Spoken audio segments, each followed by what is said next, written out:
Salam dostlar. Biz bugün Azərbaycan futbolunda pulu göyə sovuranlardan danışacağıq. Yeni legionerlərdən Xəzər Lənkəran, Bakı, Inter, Neftçi, Qəbələ kimi klublarda milyonlar xərcləndi. Onların hamısını toplasa bəlkə də milyardı vurub keçdi.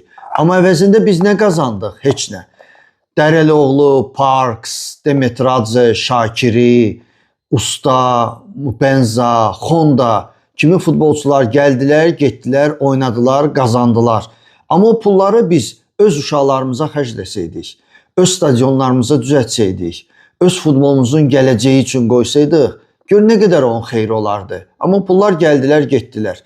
Əvəzində Xəzər Lənkəran, Bakı, Inter kimi klubları itirdik. Bunların haqq hesabını kim ödəyəcək, kim cavab verəcək? Heç kim. Hamısı belə deyək də, heç nədən gəldi, getdi.